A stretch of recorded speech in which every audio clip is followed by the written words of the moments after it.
231 Ghatal SC বিধানসভার অন্তর্গত সভাগঞ্জ প্রাথমিক বিদ্যালয়ের একজন ভোটার।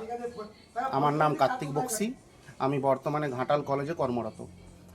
আমি আজ সকালে আমার বুথ কেন্দ্রে ভোট দিতে গিয়ে দেখলাম যে আমার ভোটার লিস্টে পিবি অর্থাৎ পোস্টাল ব্যালট ইস্যু হয়েছে, অথচ আমি ফার্স্ট ট্রেনিং করার পর ট্রেনিং ক্যান্সেল হয় এবং সেকেন্ড ট্রেনিং ক্যান্সেল হয়। ক্যান্সেল হওয়ার পরেও পোস্টাল ব্যালট যে ইস্যু হয়েছে সেটা কিন্তু আমাকে জানায়নি কেউ, তো কোনো মেসেজও আসেনি, কোনো কিছুই আসেনি। তো তাহলে আমি যখন আজকে ভোট দিতে গেলাম তখন আমাকে যখন ওনারা বললো যে ভোট দিতে পারবেন না, তখন আমি সেক্টর অফিসারের সঙ্গে যোগাযোগ করি।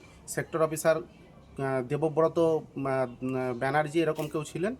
তিনি আমাকে বললেন যে আপনি পাশের বুথে গিয়ে ভোট দিতে পারবেন। আমি তাকে জিজ্ঞেস করলাম বারবার যে পাশের বুথে কীভাবে সম্ভব, তো তিনি বলেন আপনি যান না। তো আমি গেলাম পাশের বুথে গিয়ে প্রিজাইডিং অফিসার পাশের বুথে বললেন যে না, এটা কখনোই সম্ভব নয়, আপনি সেক্টর অফিসারের সঙ্গে আবার যোগাযোগ করুন। আমি সেক্টর অফিসারের সঙ্গে যোগাযোগ করলাম। উনি বললেন ঠিক আছে, আপনাকে একটা নাম্বার দিচ্ছি, আমার ঊর্ধ্বতন কর্তৃপক্ষের সঙ্গে যোগাযোগ করুন। উনি সম্ভবত সোমনাথ দাস ছিলেন, ওনার সঙ্গে কথা বললাম। তো উনি আমাকে বললেন যে এইভাবে সম্ভব নয়, আপনার পোস্টাল ব্যালট ইস্যু হয়ে গেছে। আমি আমি আমি তখন বললাম যে আমি ভোট দিতে পারবো কি না। বললেন যে না, ভোট দিতে পারা যাবে না। আপনি তাহলে আমাকে আবার বলুন, আমি তাহলে রেকর্ডিং করব।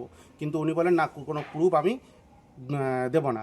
আমার এরকম কলেজের প্রায় 12-13 জন স্টাফের হয়েছে, তারাও কেউ ভোট দিতে পারেনি, আমাকে সকাল থেকে জানালেন। এরপরে কিভাবে ভোটটা দেওয়া যাবে আমি সেইটুকুন জানতে চাইছি। এইভাবে কি সম্ভব?